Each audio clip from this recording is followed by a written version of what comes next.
Hello everyone, I am Motiram Sidapati and today I'm going to talk about a new topic that is hyperbole.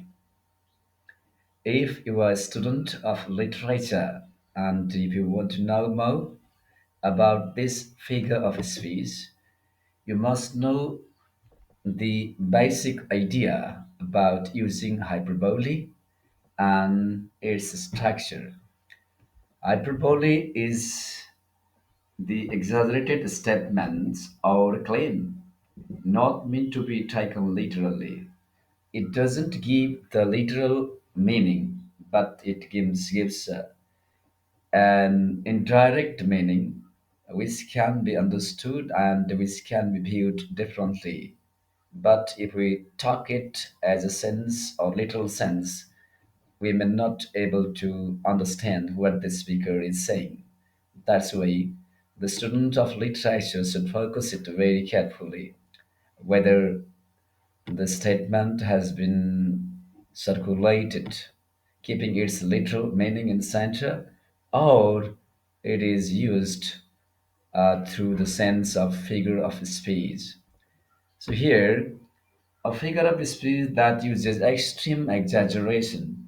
It is not this literal meaning. Suppose that if I say, I'm very hungry, it is the very simple sentence and everybody can understand it.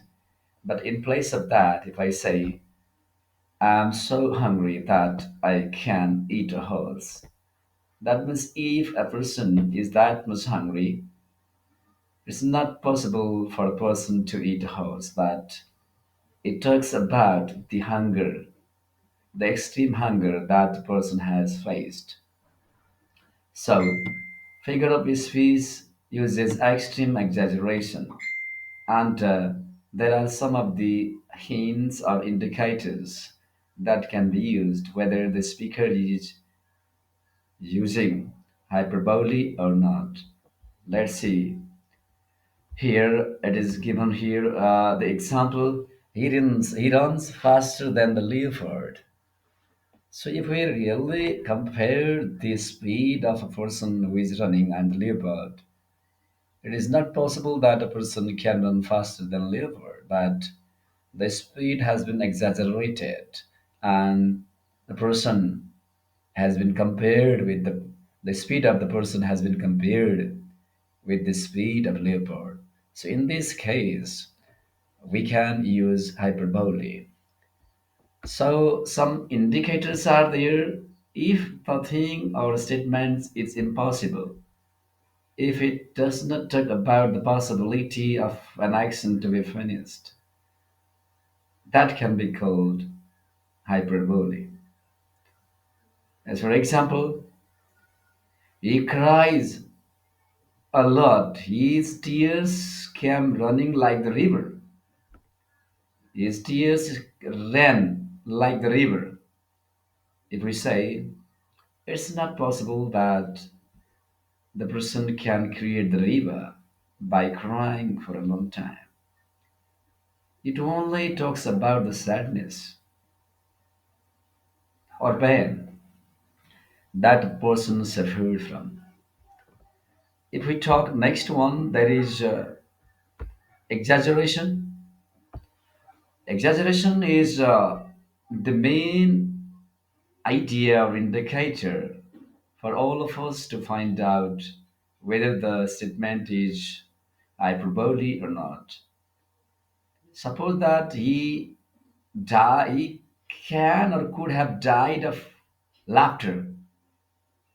In such situation, if we are quite happy and if we laugh too much, in this time we can use he laughed in such a way that he could have died of laughter. So nobody will die laughing, but the exaggeration can be used in such circumstances. Notice the effect. So sometimes we can emotionally influenced, and sometimes it can create humor. Sometimes it can create happiness. Sometimes the hyperbole can create sadness. So, how emotionally someone has stated, how the speaker could create the impact is also one of the indicators of hyperbole. If we just compare the hyperbole and the literal meaning of the word or sentences, and if we cannot get the meaning of the word literally, then we can say it is hyperbole. As for example, he is older than the mountain. That means the person has been described and he is supposed to be older than other person. That's why he has been denoted as a person older than the mountain.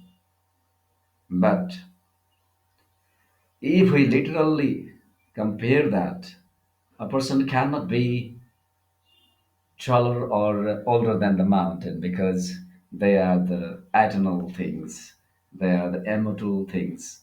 But man is mortal and he must die, she must die. So the meaning of the word differs due to the use of figure of speech. So hyperbole is beyond reality. It does not only indicate about the reality, it goes beyond reality. And it exaggerates events, ideas, and opinions. And if you want to use it in daily communication, you must know its impact and how it can beautify your communication.